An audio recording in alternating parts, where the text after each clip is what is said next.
Assalamualaikum warahmatullahi wabarakatuh. Selamat sore teman-teman sekalian. Saya Ahmad Irfan, saya dokter anestesi, konsultan intensivis di Rumah Sakit Darurat COVID Wisma Atlet Kemayoran. Dalam kesempatan ini akan membawakan mengenai manajemen gagal nafas akut pada pasien ARDS COVID-19. Penekanan saya nanti adalah pada terapi oksigenasi pada pasien COVID dengan derajat berat tentunya ya. Jadi kita tahu bahwa terapi pada COVID itu tidak hanya terapi oksigenasi, tapi dimulai dengan terapi antivirus, kemudian antikoagulan, kemudian steroid, kemudian obat-obat imunomodulator atau obat-obat lain yang sekiranya diperlukan. Sebagai pendahuluan, kita tahu pada tahun 2019 di Wuhan, Cina muncul suatu entitas virus, pneumovirus yang belum diketahui bentuknya pada awalnya. Kemudian diketahui penyebaran infeksi virus menyebabkan kematian yang banyak dan bahkan beberapa dari pasien tersebut meninggal dan setelah dilakukan pemeriksaan ternyata didapatkan kerusakan paru yang berat. Melalui investigasi, WHO menamakan pneumonia ini dengan Coronavirus Disease 2019 atau COVID-19. Dan tidak lama setelah itu, virus ini secara cepat menyebar ke seluruh dunia termasuk Indonesia. Kira-kira pada awal bulan Maret tahun 2020. Studi juga menjelaskan bahwa sebagian besar pasien-pasien yang terinfeksi COVID ini kemudian beberapa di antaranya berkembang menjadi penyakit yang dengan derajat berat dan bahkan beberapa yang menjadi kritis dan meninggal dunia.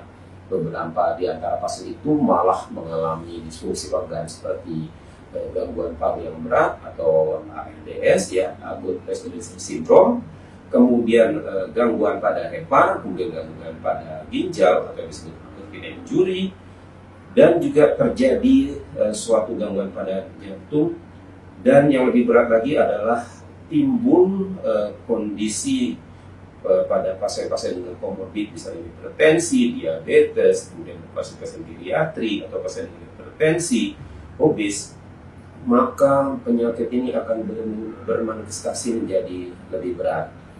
Dan secara umum yang kita pakai istilah sekarang adalah ARDS yang dipicu oleh pneumonia COVID-19 disebut sebagai CARDS atau CARDS. Nah, kemudian kita tahu dari beberapa penelitian diantaranya di Wuhan, beberapa di antara pasien itu dari pasien-pasien yang menderita COVID-19 5% sampai 10% diantaranya menjadi pasien yang mengalami sakit kritis, masuk ICU, dan beberapa di antaranya mengalami morbiditas, dan beberapa di antaranya juga akan mengalami kematian.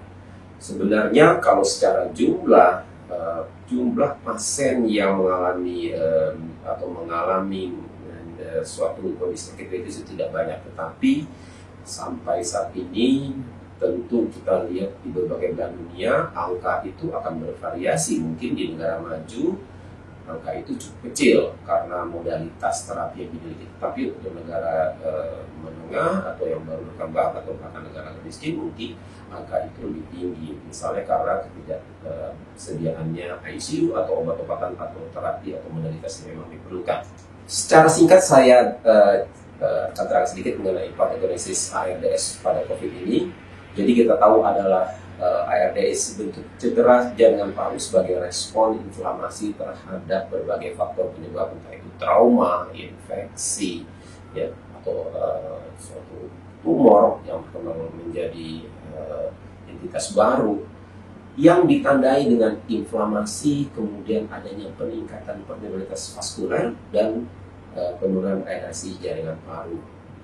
Dan terjadinya peningkatan permeabilitas kapiler pada paru ini adalah akibat dari kerusakan endotel vaskular atau DPK alveolar yang akan menyebabkan penumpukan cairan yang kaya protein di dalam alveolus, sehingga kita bisa bayangkan dengan adanya cairan di dalam alveolus itu akan menyebabkan terganggunya proses difusi oksigen dan tentu proses pelepasan karbon dioksida keluar dari tubuh.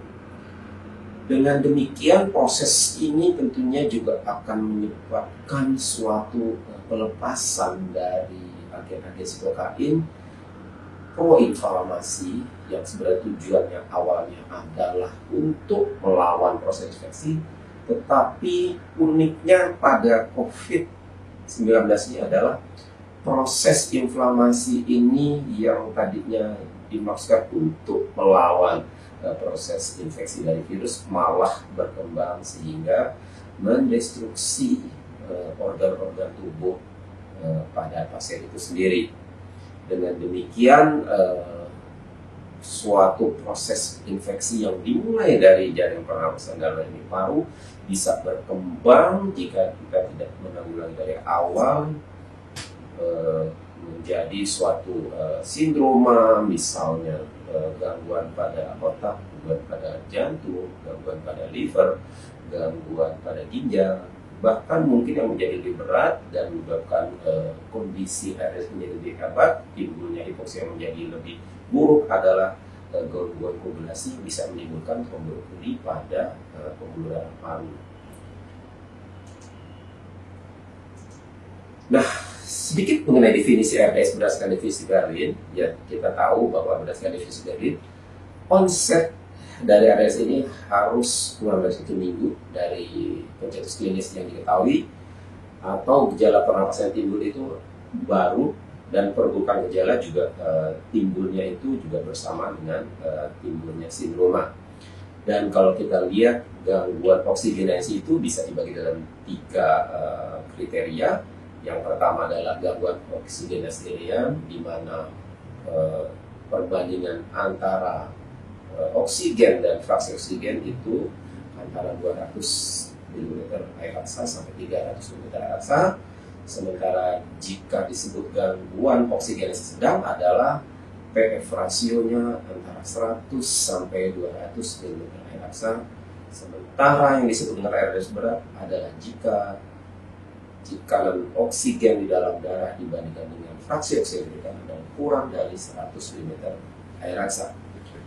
Dan jika dibutuhkan PIP, maka ventilasi mekanik itu membutuhkan PIP minimal 5 cm H2O, dan fototoraks menggambarkan opasitas bilateral yang tidak dapat dijelaskan dengan adanya kolaps tubus dari paru tentunya, atau ada efusi, atau adanya nodul pada radiografi dada, atau dari pemeriksaan CT scan. Kemudian juga asal edema ini yang tidak bisa dijelaskan apakah berkaitan dengan kejadian gagal jantung atau kelebihan cairan, dan tentunya membutuhkan pemeriksaan dialisis tambahan, katakanlah bisa pemeriksaan ekokardiografi untuk menentukan apakah ada keterlibatan dari jantung yang menyebabkan edema dari paru ini. Kalau kita lihat dari grafik perjalanan penyakit COVID ini cukup unik ya. Jadi bisa timbul dalam sekitar 14 sampai 21 hari, entah pasien itu menjadi sembuh, entah pasien itu menjadi sembuh tetapi dengan ada gejala sisa atau kita sebut sekarang atau lebih dikenal dengan long COVID, atau pasien itu akhirnya akibat dari komplikasi COVID-19 mengalami kematian. Jadi secara umum setelah timbulnya inokulasi, kemudian dimulai dari simptom onset, biasanya pasien di hari ke-8 akan mulai mengalami kondisi dyspnea atau gangguan pernafasan. Jadi kita semua mesti hati-hati dalam fase ini. Jadi kalau dalam 1 minggu pertama dari hitungan onset kita tidak pasien dalam kondisi baik-baik saja, kita harus menunggu apakah pasien ini akan menjadi buruk atau menjadi lebih baik dengan terapi yang kita berikan. Nah, kejadian ARDS itu bisa timbul di hari ke-8 sampai hari ke-16 dari beberapa penelitian dan beberapa jurnal yang melaporkan. Jadi harus waspada. Dan biasanya pasien-pasien yang survive pada hari 21 setelah simptom timbul itu bisa keluar dari rumah sakit perawatan. Sementara pasien-pasien yang mengalami kondisi dengan derajat berat mungkin membutuhkan perawatan ICU yang lebih lama atau perawatan pasca ICU yang lebih lama akibat komplikasi yang menimbulkan disebabkan oleh COVID sendiri. Kalau kita lihat perjalanan penyakit COVID ini terbagi menjadi 3 fase. Di fase pertama itu adalah mulai timbulnya viremia yang ditandai dengan gambaran klinis batuk, demam, sakit kepala, kemudian anosmia, mialgia, diare. Sementara pada fase kedua mulai ada gangguan dari organ-organ tertentu, yang paling utama terjadi gangguan pada paru, dan mungkin juga sudah ada mulai manifestasi gangguan di organ lain, misalnya gangguan pada ginjal, atau mungkin sudah mulai tampak gangguan pada jantung atau target organ lainnya. Sementara pada fase ketiga, pada kondisi ini biasanya pasien sudah membutuhkan terapi tambahan atau terapi support atau bahkan terapi life support, di mana kondisi pasien menyebabkan kondisi pasien itu membutuhkan bantuan, katakanlah misalnya terapi tambah seperti cuci darah ya, atau CVPH, atau kemudian terapi pemberian plasma konvalesen, mungkin beberapa tempat masih dipakai, atau kemudian terapi imunoglobulin,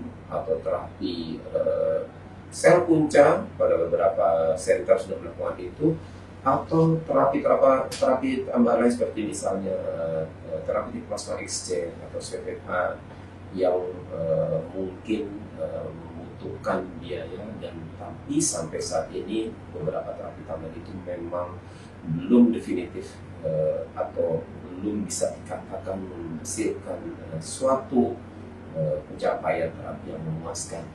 Secara prinsip manajemen dari ARDS itu ada 3. Yang pertama adalah pendekatan intensif dan sistemik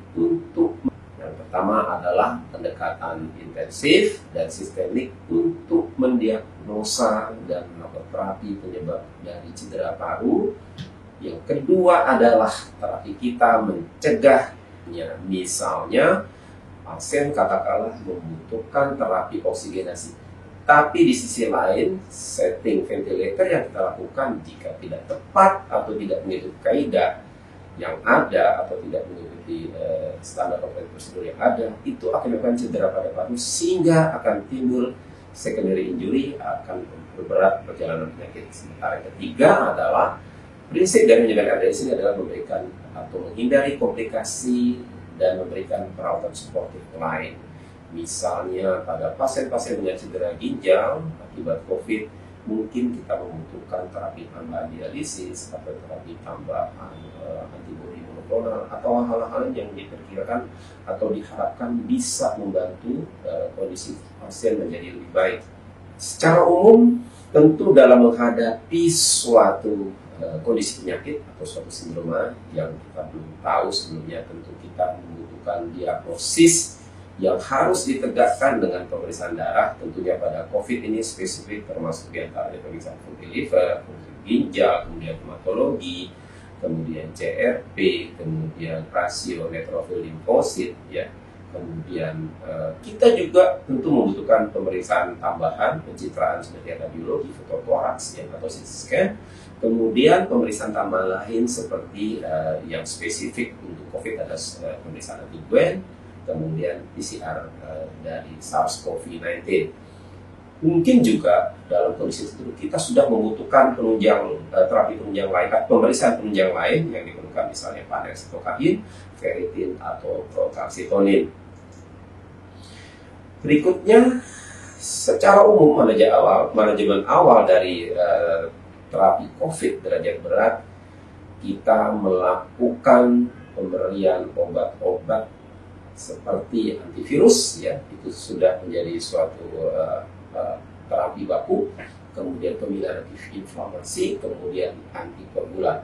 Terapi awal ini dimaksudkan untuk mencegah progresivitas dan keparaan dari ARDS COVID yang jika tidak kita lakukan dengan tepat dan cepat akan menyebabkan perburukan penyakit di kemudian hari. Berikut yang akan saya sampaikan adalah penalasan terapi COVID ARDS derajat berat. Saya ambil beberapa di antara dari pedoman tata laksana COVID-19 dari 5 profesi bersama PBID, jadi dari Perki, kemudian Pakdi, kemudian Perdatin, kemudian IDAI, dan dari tentunya teman-teman dari PDPI, Persatuan Dokter Paru seluruh Indonesia. Nah, pada fase awal, jika kita menemui pasien dengan derajat berat, tentu yang paling penting adalah kita melakukan isolasi atau pemantauan. Tentu kita mesti nilai pada fase ini apakah pasien cukup dirawat di ruang isolasi rumah sakit rujukan, dirawat secara penting, kemudian di swab, atau pasien ini membutuhkan perawatan lanjutan, katakanlah di high care unit atau intensive unit, tentu berdasarkan gejala klinis atau hal-hal lain yang kita pertimbangkan untuk merawat pasien itu di ruangan mana. Nah, secara umum pada kondisi derajat berat atau kritis ada beberapa terapi. Yang pertama, terapi non-farmakologis, katakanlah misalnya pasien mesti sehat total, asupan kalori yang adekuat, kemudian jika kelainan elektrolit kita kontrol, kita koreksi, kemudian pasien mesti dengan status hidrasi yang baik, kemudian kita melakukan pemantauan laboratorium darah perifer secara rutin, dan jika memungkinkan, jika menjadi fasilitas, kita melakukan pemeriksaan tambahan spesifik, katakan CRP, fungsi ginjal, fungsi hati, hemostasis, D-dimer, dan hal-hal lain seperti ferritin. Pemeriksaan fototoraks serial mungkin dibutuhkan jika pasien mengalami perburukan, dan kita mesti melakukan memonitor tanda-tanda khusus seperti misalnya pasien dengan napas cepat, frekuensi nadi dan 3 kali per menit, saturasi oksigen pasien, kemudian kita menilai PF rasio, kemudian kita lihat bagaimana perkembangan dari fototoraks selama pasien dirawat di ruangan isolasi atau pasien dirawat di ruangan khusus. Nah, dengan kondisi demikian kita juga bisa memberikan terapi farmakologis, bisa memberikan vitamin C, D atau E, antibiotik secara umum biasanya memberikan azitromisin atau levofloxacin jika terdapat indikasi pasien ini juga mengalami infeksi, atau jika pasien ini terdapat tanda infeksi bakterial menyebabkan sepsis, kita dapat memberikan antibiotik sesuai dengan kondisi. Tentu yang menjadi pilihan pada kasus derajat berat, antivirus bisa favipiravir, atau yang kita anjurkan saat ini adalah penggunaan remdesivir. Kemudian pemberian antikoagulan bisa kita berikan heparin atau low weight molecular heparin, enoxaparin sesuai dengan kondisi atau penyakit klinis. Tentu kita juga mesti menilai improve score, apakah pasien ini jika diberikan obat antikoagulan akan mengalami risiko perdarahan. Kemudian yang tidak lupa yang harus kita berikan adalah kortikosteroid dan obat antiinflamasi lain. Bisa juga pada derajat berat atau dalam kondisi kritis kita bisa memberikan terapi tambahan, misalnya terapi plasma konvalesen, immunoglobulin, kemudian antibodi monoklonal, atau yang beberapa kalangan menyebutkan dengan tocilizumab, tapi sebenarnya antibodi monoklonal itu tidak hanya tocilizumab saja. Kemudian terapi sel punca, ya, kemudian juga kita bisa melakukan extracorporeal organ support seperti ECMO, PPE, CPVH atau slide HD. Dan tentunya yang lebih spesifik adalah jika pasien mempunyai komorbid diabetes, hipertensi, ya, atau gejala lain, atau misalnya kata gangguan jantung, itu juga harus menjadi bagian terapi pada pasien-pasien COVID dengan derajat berat. Pada pasien COVID dengan derajat berat atau kritis, tentu kita perlu melakukan monitoring. Misalkan pasien dengan gagal nafas membutuhkan ventilasi mekanik, atau pasien dengan kondisi hemodynamic shock atau gagal multi-organ yang memerlukan perawatan ICU. Dan jika kita nilai pasien ini disertai dengan HRDFS yang mengalami kecenderungan untuk menjadi gagal nafas, kita harus melakukan pemberian terapi ventilasi mekanik. Adapun 3 langkah penting untuk mencegah perburukan penyakit kita bisa gunakan untuk terapi oksigen ini adalah dengan memberikan high flow nasal cannula atau non-invasive mechanical ventilation atau NIV, pada pasien-pasien ARDS atau pasien dengan efusi paru yang luas. Dan juga penting pada pasien-pasien dengan kondisi ini karena kita tahu tadi di awal sudah saya jelaskan bisa terjadi peningkatan variabilitas dari kapiler paru, sehingga pada saat kita melakukan resusitasi harus memilih cara yang tepat dan resusitasi cairan harus dibatasi sesuai keperluan, atau jika kita ingin lebih presisi kita bisa melakukan terapi resusitasi dengan menggunakan monitoring hemodinamik, terutama pada pasien-pasien yang kita tahu sudah mengalami kondisi edema paru. Yang paling penting juga pada pasien-pasien ini kita harus segera meningkatkan oksigenasi. Misalkan kita sudah memberikan oksigenasi dengan nasal kanul, simple mask, non-breathing mask, atau dengan high flow nasal kanul, kita minta pasien di posisi tengkurap atau prone. Kemudian terapi oksigenasi disertai dengan posisi prone sudah banyak dibuktikan dari beberapa penelitian, dari jurnal juga sudah dilaporkan akan meningkatkan oksigenasi pasien sehingga menghindari kemungkinan pasien untuk mengalami perburukan atau bahkan pasien harus dilakukan intubasi. Dengan demikian awake proning atau awake prone position pada pasien-pasien yang diberikan terapi oksigen dalam tahap awal sampai dengan kemudian high flow nasal kanul itu sangat baik dan sangat dianjurkan. Tetapi kita juga bisa memberikan terapi non-invasive ventilation dan meminta pasien dengan posisi prone, tetapi tentu hal itu lebih sulit karena kita tahu non-invasive ventilation itu sangat tidak nyaman dan posisi pasien dengan mulut atau wajah tertutup dengan face mask yang sangat lebar tentu akan membuat pasien kurang nyaman jika dalam posisi tengkurap atau prone. Nah, jika kita mulai dari terapi oksigen, memang penekanan saya pada hal ini adalah kita bisa memulai inisiasi terapi oksigen jika didapatkan saturasi pasien kurang dari 93% dalam udara kamar. Kita bisa mulai dengan nasal kanul, kemudian simple mask atau non-rebreathing mask, dan kita lihat apakah terapi yang kita beri itu akan membawa respon. Target dari saturasi bisa antara 93 atau 96 itu sudah dianggap cukup. Beberapa penelitian mengatakan bahwa sekarang terapi oksigen dianjurkan dengan target saturasi lebih tinggi, tapi ini masih menjadi perdebatan. Ada yang mengatakan bahwa ada beberapa jurnal target saturasi yang lebih tinggi itu lebih membawa hasil lebih baik, sehingga kemungkinan pasien kemudian untuk menjadi long COVID atau komplikasi berat sebagai akibat hipoksia yang berpanjang itu bisa dicegah.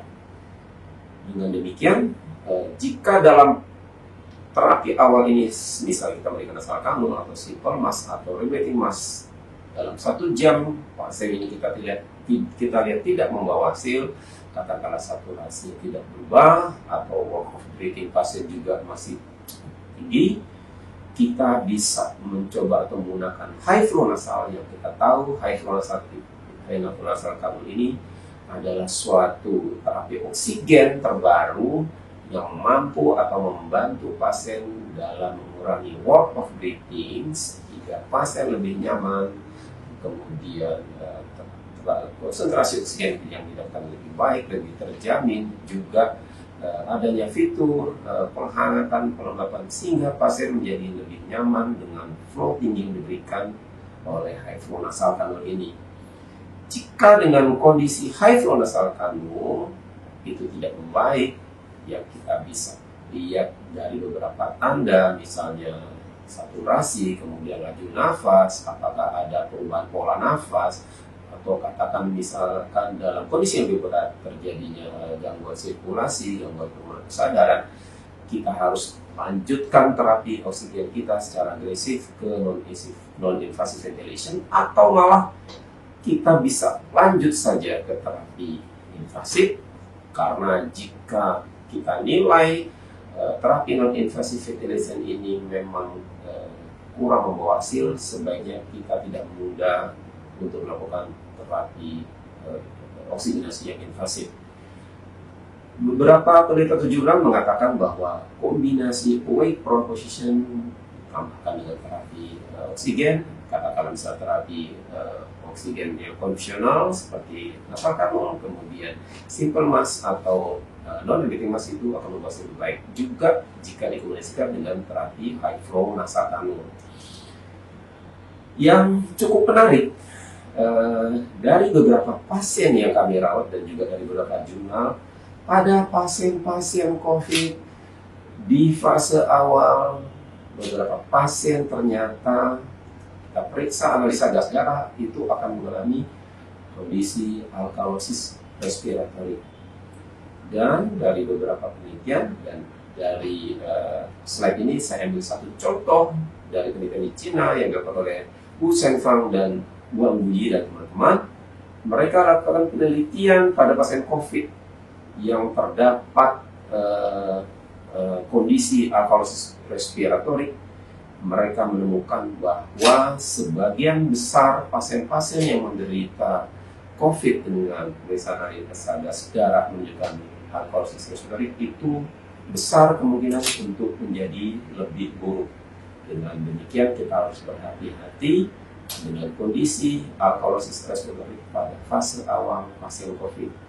Bisa dimengerti hal ini, mengapa kondisi menjadi lebih buruk, karena kita tahu pada kondisi alkalosis respiratory maka akan terjadi pergeseran kuva disosiasi hemoglobin dan oksigen ke arah kiri, sehingga ikatan oksigen hemoglobin menjadi lebih kuat.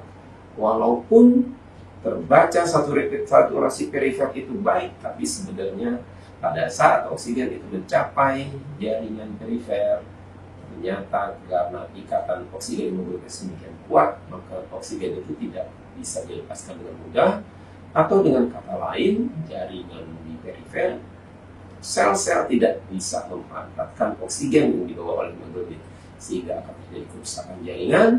Dan yang menyebabkan kerusakan jaringan itu atau menyebabkan kematian jaringan yang akan menyebabkan kemudian adalah proses inflamasi yang tambah hebat, juga proses gangguan koagulasi menjadi lebih hebat dan akan memburuk kondisi klinis dari pasien. Dengan demikian, tentu kita perlu pada fase-fase awal dari pasien-pasien COVID dengan ARDS ini melakukan monitoring analisa gas darah, atau jika sekiranya hal itu sulit atau tidak mungkin dilaksanakan, atau dengan beberapa kondisi kita tidak mungkin melakukan, mungkin kita bisa memonitoring kadar PCO2 dengan melakukan pemeriksaan kapnografi, ya. Jadi kita bisa memantau kadar CO2 pasien secara invasif dengan kapnografi khusus. Dengan demikian kita bisa melakukan intervensi.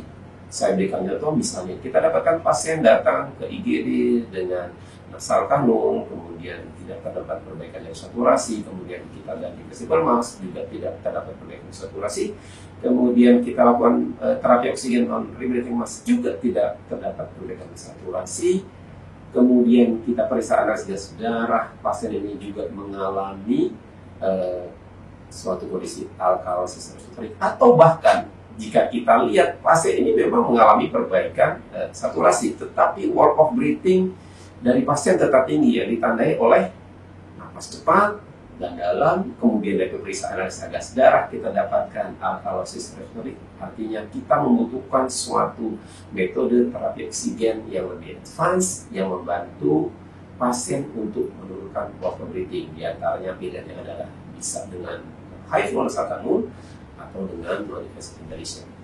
Jika hal ini juga tetap tidak bisa kita atasi, makanya tidak ada pilihan lain, kita harus langsung agresif menggunakan terapi invasif atau intubasi dan pasien masuk ke ventilasi mekanik. Selanjutnya, pada terapi oksigen yang saat ini kita kenal atau mungkin beberapa teman baru saja mendapatkan pengenalan mengenai alat adalah mengenai pemberian terapi oksigen dengan high flow nasal kanul. High flow nasal kanul ini memang suatu terapi oksigen ya yang mungkin masih baru di Indonesia dan mulai populer pada saat pandemi COVID di negara kita. Dan memang terapi dengan high flow salkar itu memang memiliki beberapa keunggulan, diantaranya mampu menyediakan udara dengan kelembapan dan suhu yang sesuai dengan kondisi pasien, kemudian flow yang diberikan bisa mampu mengikuti dari peak inspiratory demand dari pasien, juga kadar oksigen yang diberikan itu mampu menjaga sehingga tidak terjadi dilusi, sehingga dengan demikian konsistensi dari fraksi oksigen yang kita berikan itu mampu atau akan membuat pasien mendapatkan terapi oksigen yang lebih baik. Dan memang dari beberapa jurnal-jurnal dilaporkan bahwa high flow nasal kanul ini mampu mengurangi work of breathing dari pasien. Dengan demikian beberapa pasien dengan diberikan high flow nasal kanul ini akan menjadi lebih baik kondisi secara klinis, apalagi jika disertai dengan terapi prone position. Tapi jangan lupa pemberian terapi high flow nasal kanul itu harus kita pantau secara ketat. Jadi 1 jam sampai 2 jam setelah terapi itu diberikan, kita mesti menilai bagaimana kondisi pasien. Jadi ada penilaian atau dengan skor khusus yang disebut dengan ROX Index. ROX Index itu adalah perbandingan dari saturasi oksigen yang kita dapatkan dibandingkan dengan fraksi oksigen yang kita berikan dibagi dengan laju nafas pasien. Ya, jika kita dapat pasien dengan ROX Index lebih dari 4,88 selama beberapa jam, artinya pasien kemungkinan besar survive atau bisa lepas dari terapi oksigen yang lebih lanjut, dan kemungkinan pasien untuk dilakukan intubasi lebih kecil. Tapi jika ROX Index kurang dari 3,85 menunjukkan pasien itu mulai pembukaan dan pasien besar kemungkinan untuk menuju suatu kondisi gagal nafas sehingga kita melakukan terapi invasif seperti intubasi dan pemasangan ventilasi mekanik. Jika dalam parameter tertentu juga kita mendapatkan bahwa pasien ini mulai berburukan, kita tentu harus segera memberikan terapi non-invasive ventilation atau beralih ke terapi ventilasi mekanik atau terapi invasif.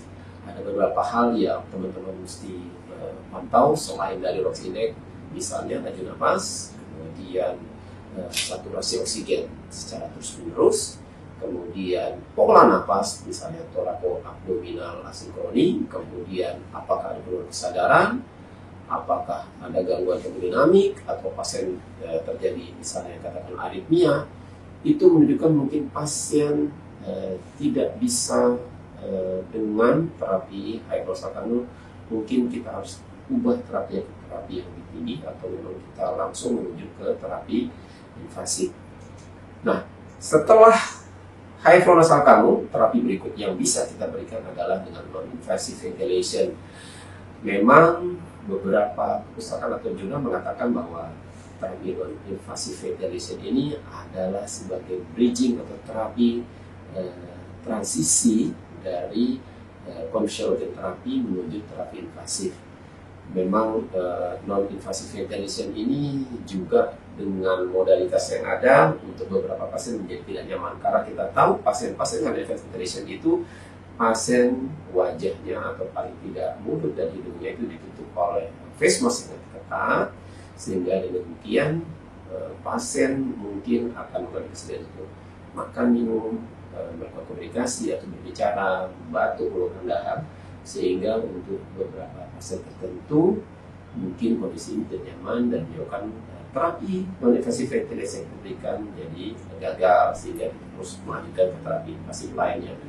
Dan juga jangan lupa terapi non-invasive ventilation ini juga ada beberapa pasien juga akan menyebabkan kondisi yang tidak nyaman, terutama pada pasien dengan claustrophobia. Jadi teman-teman harus hati-hati jika akan melakukan inisiasi terapi non-invasive ventilation ini, ya.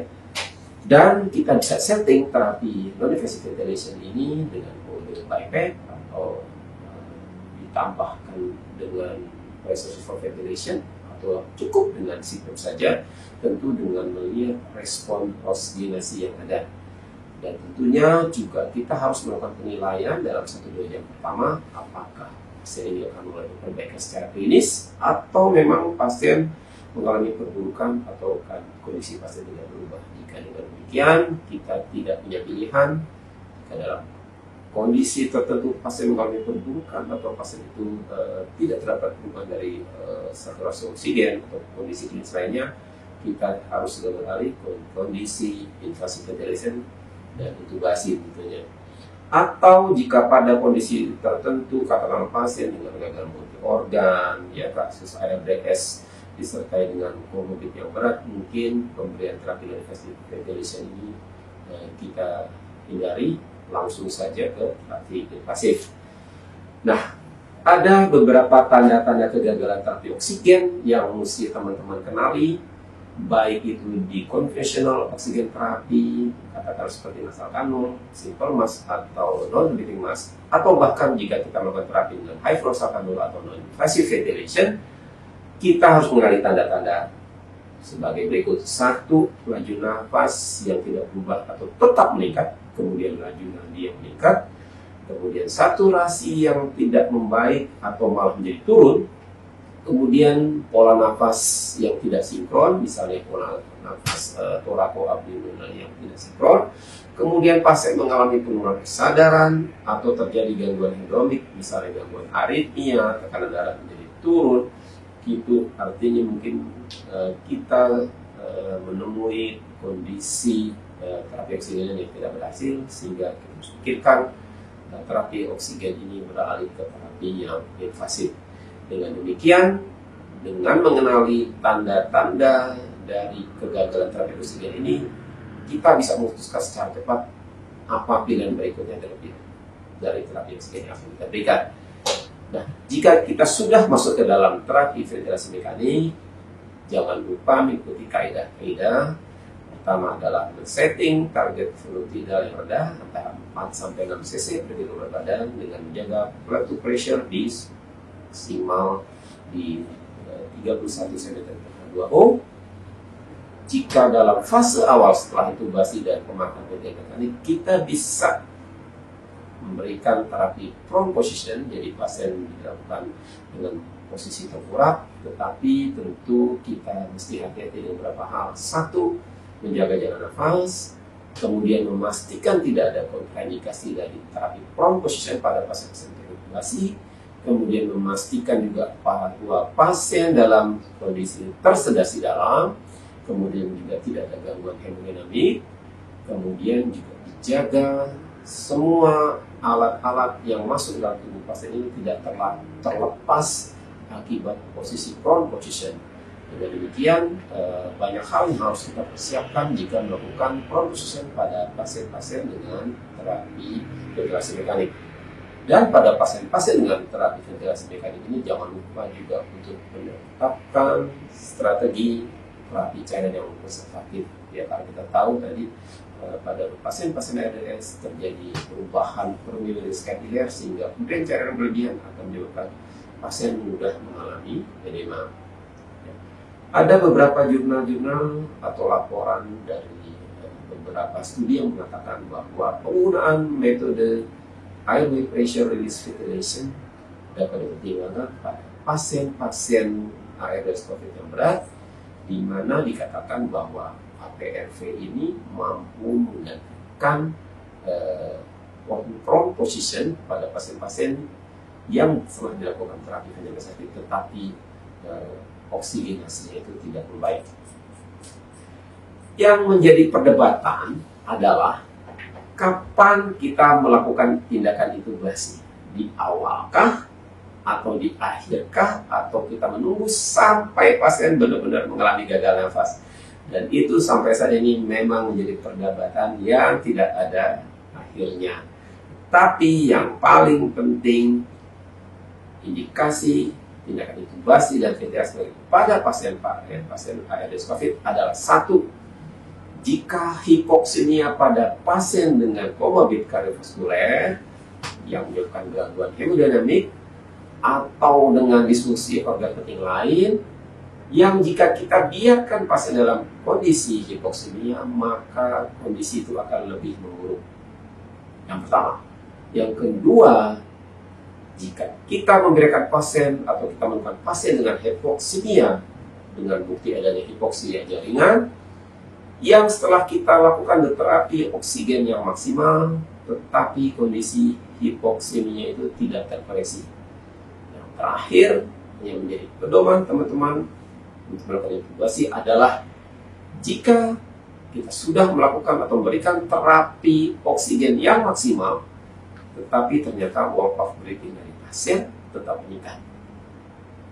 Ada satu walk of breathing scale atau katakanlah pedoman untuk kita yang nanti akan ditampilkan di slide saya, bahwa dengan menilai walk of breathing kita bisa menentukan apakah pasien ini ada kebutuhan intubasi atau tidak. Jadi elemen yang kita periksa adalah laju nafas, ya, kemudian bagaimana nasal faring, inspiration-nya, kemudian penggunaan otot-otot nafas seperti sternocleidomastoideus, kemudian juga bagaimana penggunaan otot-otot abdomen dalam membantu usaha nafas. Jika scoring dari walk of breathing scale ini lebih dari 4, maka besar kemungkinan pasien itu harus kita lakukan intubasi. Jadi walk of breathing scale ini sangat membantu teman-teman untuk menilai. Oke, pada bagian terakhir, tentu pada saat kita akan melakukan terapi invasif, tentu kita melakukan intubasi dan pemasangan ventilator. Dan bagian penting juga pada saat akan melakukan intubasi ini adalah beberapa hal yang teman-teman mesti tahu. Di antaranya adalah kita pastikan lokasi tempat kita melakukan intubasi itu adalah ruangan dengan tekanan negatif. Yang kedua, pastikan waktu intubasi. Jadi maksud waktu intubasi adalah timing tadi dengan penilaian dari walk of breathing scale, kemudian dengan kondisi klinis yang tepat, indikasi yang tepat, memang pasien itu harus dilakukan intubasi. 3, yang penting adalah tenaga kesehatan yang akan melakukan intubasi itu adalah tenaga kesehatan yang memang berpengalaman melakukan intubasi atau menangani aeromanajemen. Ya, itu yang penting. Siapapun dia, bisa dokter, bisa perawat, asal mereka mempunyai kemampuan dan memberikan kompetensi, itu bisa dilakukan dalam kondisi darurat tentunya. Kemudian jangan lupa untuk melakukan prosedur hand hygiene, ya. Dan kita menggunakan alat proteksi diri apapun itu yang disyaratkan sesuai dengan standar prosedur yang berlaku di tempat kita bekerja, itu harus kita ikuti. Kemudian jangan lupa menyiapkan peralatan yang diharuskan untuk intubasi, airway management jika kesulitan melakukan intubasi, dan melakukan cek dan recheck dengan tenaga kesehatan yang lain, memastikan semua alat berfungsi dengan baik, semua alat tersedia dan semua alat siap untuk digunakan. Kemudian kita membuat suatu rencana pre-oksigenasi, kemudian rencana intubasi seperti apa intubasi yang akan kita lakukan dan apa obat medikasi yang akan kita berikan, dan antisipasi terhadap misalnya kondisi di mana kita kesulitan melakukan intubasi, kesulitan bahkan melakukan pre-oksigenasi, atau jika kita menemui kondisi gangguan hemodinamik yang berat setelah pasca intubasi, semua harus kita antisipasi sejak awal. Bahkan juga pada saat kita akan melakukan tindakan intubasi, sudah kita pastikan bahwa ventilator yang akan kita pakai bekerja dengan baik, dilengkapi juga dengan alat-alat monitoring yang akan dipakai pada pasien juga bekerja dengan baik. Dengan demikian kita bisa melakukan intubasi yang baik dan sempurna dan mencegah komplikasi sebagai akibat tindakan kita yang memang berisiko. Yang akan saya tampilkan terakhir adalah alur penentuan alat bantu nafas mekanik. Jadi nanti akan ditampilkan di slide saya. Kita menemukan pasien dengan terduga atau terkonfirmasi COVID derajat berat, kita bisa mulai memberikan terapi oksigen, bisa langsung ke non-rebreathing mask 10-12 liter dengan target oksigen 93-90%. Jika memang hal itu tercapai, kita bisa observasi dan monitoring. Pasien diminta dalam posisi prone, ya. Jika tidak tercapai, jadi saturasi tidak tercapai, kita bisa beralih dengan metode lain, misalnya invasive ventilation atau dengan high flow nasal kanul, dan pasien tetap diminta dengan awake prone, ya. Jika dengan kondisi non-invasive ventilation atau dengan posisi high flow nasal kanul juga tidak terjadi perbaikan, maka kita harus memberikan terapi lanjutan atau terapi invasif dengan intubasi endotracheal, dilanjutkan dengan pemasangan ventilasi mekanik. Beberapa pasien di negara maju, jika pemberian terapi ventilasi mekanik tidak meningkatkan oksigenasi, maka pada pasien tersebut dilakukan pemasangan ECMO. Tapi Indonesia hal itu masih amat sangat jarang, karena memang terapi ECMO ini satu mahal, barang juga langka, kemudian sangat membutuhkan tenaga kesehatan yang memang berpengalaman dan mempunyai keahlian untuk melakukan pemasangan alat ECMO tersebut. Dan juga yang tidak kalah pentingnya, harus terdapat indikasi yang kuat bahwa pasien ini memang harus dipasang ECMO. Dan juga jangan lupa, beberapa pasien tidak membawa hasil lebih baik walaupun setelah dipasang alat ekstra penunjang oxygenation ini. Yang terakhir, sebagai kesimpulan dari mata acara yang saya bawa ini adalah pasien-pasien COVID sebenarnya sebagian besar itu akan sembuh dengan sempurna. Hanya sebagian kecil saja yang akan mengalami sakit kritis. Tapi jangan lupa, pada pasien-pasien yang mengalami sakit kritis ini, jika tidak melakukan terapi dengan tepat dan cepat, maka angka morbiditas dan mortalitas pada pasien tersebut akan menjadi sangat tinggi. Kemudian, pengenalan dan penatasan dini pasien COVID ARDS akan memperbesar peluang kesembuhan. Terakhir adalah terapi oksigenasi yang tepat akan mencegah perburukan perjalanan klinis pasien ARDS COVID.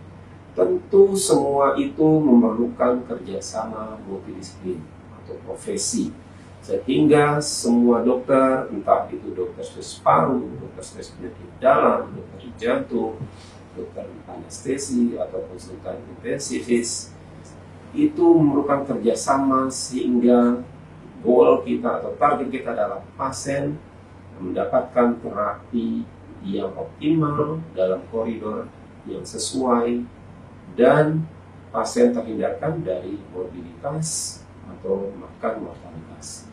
Demikian yang bisa saya sampaikan pada mata acara pada hari ini. Mudah-mudahan membawa manfaat untuk kita semua. Terima kasih atas perhatian teman-teman semua. Assalamualaikum warahmatullahi wabarakatuh. Selamat sore, salam sejahtera.